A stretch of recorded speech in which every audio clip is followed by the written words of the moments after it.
சீமான் அரசியல் என்பது இளைஞர்கள் மத்தியில ஒரு பெரிய ஈர்ப்பு சக்தியா இருந்த ஒரு தலைவரா இருந்தாரு. விஜய் வருகையினால் அது எதனும் பாதிப்பு இருக்கா இல்லையா? விஜய் அருந்ததியர்களுக்காக நிற்கிறாரு, சீமான் பறையர் தேவேந்திர குல வேளாளருக்காக நிற்கிறாரு. சரி, இதுவே சீமானுக்கு பிளஸ் தானே. விஜய் பிராண்டி விசிக்காக நிற்கிறாரு, சீமான் கல்லுக்காக நிற்கிறாரு. விஜய் இலவசங்களுக்காக நிற்கிறாரு, சீமான் இலவசம் வேண்டான்னு நிற்கிறாரு. இதெல்லாம் விஜய் மையமா வச்சு தானே மக்கள்கிட்ட போகுது. இல்ல அருந்ததியர்கள் லிங்குஸ்டிக் மைனாரிட்டி சொல்றீங்க, இந்த பக்கம் வந்து தமிழர்கள் பறையர் தேவேந்திர குல வேளாளர் தமிழர்கள் அந்த அடையாளத்தை சொல்றீங்க, ரைட்? சீமான் ஆனா அதான் தமிழ் தேசியமும் திராவிடமும் அப்படின்னு ரெண்டு கண்ணுன்னு சொன்னார்ல விஜய், ரெண்டுத்துலயும் நிக்கிறாருல்ல அவரு. சொல்லிட்டு போட்டு அது ஒன்றும் பிரச்சனை இல்லை. இது தெளிவா இருக்குது, இது தெளிவா இந்த இஷ்யூஸ் வந்து மிக தெளிவா இருக்குது. சீமானுடைய அரசியல் எதிர்காலம் 26க்கு பிறகு எப்படி இருக்கும் சார்?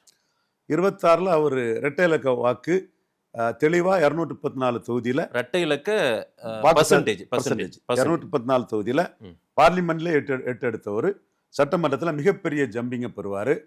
அதுல இதுவரை அவருக்கு வாக்களிக்காத சமூகங்கள் அவருக்கு வாக்களிக்கும். கன்ஷிராம் பாணியில அவரு எக்ஸ்பிரிமெண்ட் பண்றாரு. அந்த எக்ஸ்பிரிமெண்ட் அவருக்கு வந்து மிகப்பெரிய ஒரு வாக்கு பலத்தை கொடுக்கும். அது நீங்க வரும் நாட்கள்ல அவரோட அதிரடி ஆட்டத்தை பார்ப்பீங்க. அந்த ஆட்டத்தை பார்த்து நீங்களே வந்து சார் நீங்க சொன்ன அந்த டைரக்ஷன்ல தான் விஷயங்கள் போயிட்டு இருக்கு சார்ங்கிறத ஏற்றுக்கொள்வீங்க.